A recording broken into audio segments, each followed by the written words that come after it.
I'm absolutely convinced that high-quality coaching is the most effective tool for school improvement. How do I know that? Well, firstly, because that's what our clients tell us. CPD trainer Annie Boate believes coaching can work for everyone.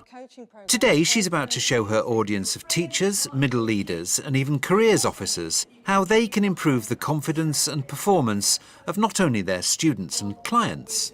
You can also use it with your friends, your partner, your kids, with your colleagues if you want to, and even if you want to, you can use it on yourselves as well. There's a total range of people that come along for coaching, head teachers, senior leaders that want to then move to the next level or want to develop their careers. It might be heads of department, it might be people that are new to a job, or a particular role in school, or it might be students where they're not making as much progress as they could, they're underachieving. A former teacher, Annie had worked her way into middle leadership and was debating which way to take her career when she discovered coaching by chance. I was sat on a train and I read an article and I thought that sounds really fascinating, so there was a number on there, so I rang up the guy and just found out a little bit more, and from that I went to a seminar and just got on the training from that. It's taken me sort of 10, 12 years to really tweak things, refine things, make lots of mistakes and then work out, well, yeah, this is what works, this is what doesn't work.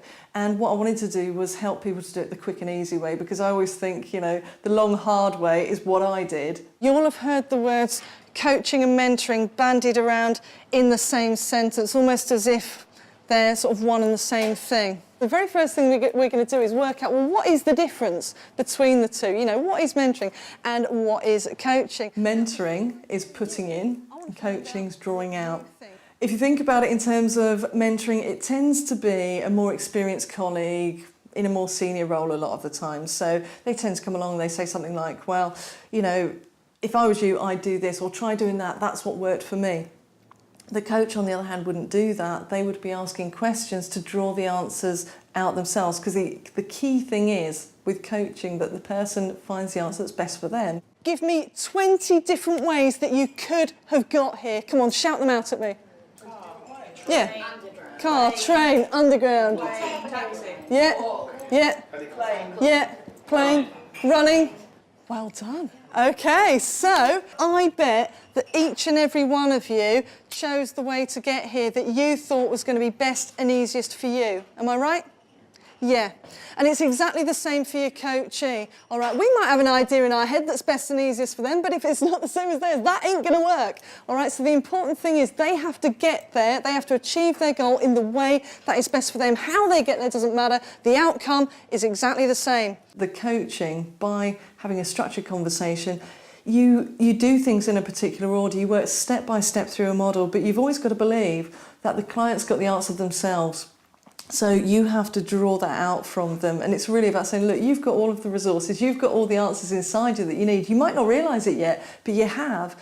And a skilled coach is able to draw on all of the skills that they've learnt during their training and put that into the coaching conversation so that they get that kind of bingo or that light bulb moment. If we fix things, we actually disempower people. What the coach approach means is you are actually getting them to become far more resourceful and responsible, because once they get used to solving their own problems, if you like, or coming up with a way forward for their own challenges, they'll stop coming to you and you'll end up with a load more time, which can only be a good thing, can't it? I mean, I know how busy schools are. People don't come to coaching because they're broken, they don't need to be fixed, it's not about problems. Actually, some of my clients are the most successful school leaders who literally just want to get the best out of themselves and want to get the best out of their teams that they're working with. In the 3 other films in this series, Annie will share some of the techniques she's developed for successful coaching.